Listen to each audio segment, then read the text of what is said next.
사랑하는 인테그랄 청소년부 여러분, 건강히 잘 지내고 계시죠? 오늘은 고난주간의 첫째 날입니다.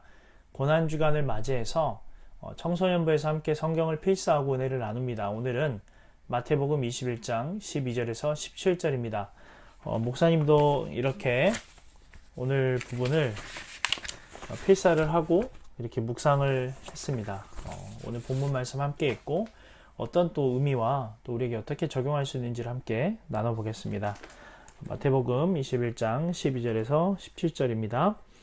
예수께서 성전에 들어가사 성전 안에서 매매하는 모든 사람들을 내쫓으시며 돈 바꾸는 사람들의 상과 비둘기 파는 사람들의 의자를 둘러 엎으시고 그들에게 이르시되 기록된 바 내 집은 기도하는 집이라 일컬음을 받으리라 하였거늘 너희는 강도의 소굴을 만드는도다 하시니라. 맹인과 저는 자들이 성전에서 예수께 나오매 고쳐주시니 대제사장들과 서기관들이 예수께서 하시는 이상한 일과 또 성전에서 소리질러 호산나 다윗의 자손이여 하는 어린이들을 보고 노하여 예수께 말하되 그들이 하는 말을 듣느냐. 예수께서 이르시되 그렇다. 어린아기와 젖먹이들의 입에서 나오는 찬미를 온전하게 하셨나이다 함을 너희가 읽어본 일이 없느냐 하시고 그들을 떠나 성 밖으로 베다니에 가서 거기서 유화하시니라. 아멘. 예수님께서 나귀를 타고 예루살렘에 입성하는 종려주일 어제였죠. 그리고 그 종려주일 이후에 가장 먼저 예수님이 향하신 곳은 바로 성전입니다. 우리가 지난 3월 29일 주일 말씀에도 나눴지만 성전의 원래 기능은 하나님께 제사를 드리고 이스라엘 백성이 그 제사를 통해서 죄를 용서받고 하나님의 은혜를 입고 살아갈 수 있도록 하는 곳이었어요.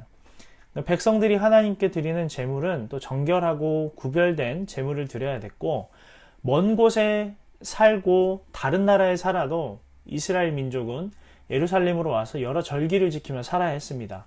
당연히 먼 길을 오가면서 그 제물을 가지고 오는 것도 힘들었고 때로는 그 제물로 그러니까 가지고 온 제물로 드리지 못할 때도 있었어요. 그래서 성전 주변은 제물로 드릴 것들 비둘기, 양, 소 이런 것들을 파는 장사꾼들이 많이 있었고 사람들이 머물고 갈 수 있는 여관이나 여러 시설들이 복잡하게 자리를 하고 있었습니다. 성전을 관리하는 제사장들과 지도자들의 허락이 없이는 당연히 이런 일도 불가능했고 장사꾼들과 성전의 제사장들은 하나님의 성전이 더 이상 제 기능을 할 수 있는 곳이 아니라 그들의 이익을 채우는 곳으로 더럽혀 갔습니다. 특별히 성전에서 가장 중요한 것은 성소를 지나 대제사장만 들어갈 수 있는 곳이었던 지성소라는 곳입니다. 이 지성소와 성소를 가르는 휘장이라는 붉은 큰 커튼이 있는데 이 커튼을 지나 들어가는 것은 정말 특별하게 선택받고 그 선택받은 사람이 많은 준비를 해야 들어갈 수 있는 그 지성소는 하나님의 임재가 나타나는 곳이고 그 하나님의 임재로 말미암아 이스라엘 백성들이 은혜를 누리며 살아갈 수 있는 그런 기능을 하는 곳이었어요. 그런데 이 성전 자체가 장사꾼들과 제사장들로 인해 더럽혀졌었고 이런 이유 때문에 예수님은 하나님 아버지의 집이었던 성전을 청결하게 정화하는 일을 하십니다. 오늘 이 시대를 살아가는 우리에게 이 본문 말씀은 두 가지 의미를 전달합니다. 첫 번째, 여러분 지금 우리 새순교회 또 여러 교회가 이 성전의 역할을 할까요? 목사님들이 전도사님들이 이런 제사장과 같은 일을 할까요? 그렇지 않죠. 여러분 누구나 다 우리는 예수님의 이름으로 기도하고 하나님께 예배드릴 수 있습니다. 교회는 특정한 건물이나 공간이 아닙니다. 우리가 교회입니다. 또 하나님을 믿는 사람 둘 이상이 모이면 하나님이 그곳에 함께 하신다고 하셨습니다. 이렇게 할 수 있는 것은 특별한 공간, 특별한 사람이 필요해서가 아니라 예수님의 이름으로 하나님께 기도할 수 있고 예배드릴 수 있게 된 그 예수님의 십자가의 은혜로 말미암아 더 이상 제사장과 성전을 통해서만 하나님을 만나는 것이 아니라 영원함의 완전한 제물 대신 그러니까 하나님과 우리 사이가 이 죄의 문제로 가로막혀 있었는데 이 사이를 화목하게 만들어주신 화목제물 대신 예수님으로 말미암아 더 이상 성전이나 제사장이 필요하지 않고 하나님께 나아갈 수 있게 되는 일을 기억해야 되는 것입니다. 두 번째는 우리 자신이 이제는 성전이 되었어요. 고린도전서 3장 16절 17절입니다. 너희는 너희가 하나님의 성전인 것과 하나님의 성령이 너희 안에 계시는 것을 알지 못하느냐? 누구든지 하나님의 성전을 더럽히면 하나님이 그 사람을 멸하시리라. 하나님의 성전은 거룩하니 너희도 그러하니라. 예전에는 건물과 사람, 특별한 사람, 제사장들이 있어야지 성전이었어요. 그곳에서만 드려지는 제물, 그리고 하나님이 받아주시는 그 과정들을 통해서만 하나님을 만나고 죄를 용서받을 수 있었어요. 하지만 이제는 예수님의 화목제물 되심, 대제사장의 역할을 하신 예수 그리스도, 그분의 은혜로 말미암아 우리 자체가 성전이 되었어요. 그래서 우리는 여러분 거룩하게 살아야 됩니다. 방금 읽었던 말씀처럼 우리는 하나님의 성전이니 거룩해야 됩니다.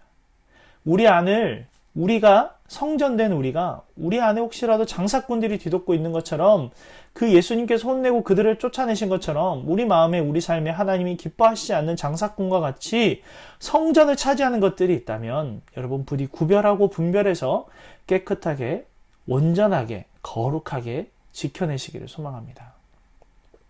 고난주간의 첫째 날입니다. 오늘 본문을 통해서 예수님의 첫 번째 행적이신 성전을 깨끗하게 하신 사건을 통해 누구나 다 예수님을 만날 수 있고, 그리고 그 은혜로 말미암아 우리가 하나님의 성전 되었으며, 그 은혜로 말미암아 우리가 오늘 하나님의 그 은혜를 풍성하게 누리고 살아갈 수 있다는 사실을 기억하시기 바랍니다. 오늘 말씀을 통해서 우리 마음, 우리의 삶 온전하게, 정결하게, 거룩하게 지키고 예수님의 이 첫 번째 행적을 꼭 기억하며 살아가는 저와 여러분 되시기를 소망합니다. 함께 기도하겠습니다.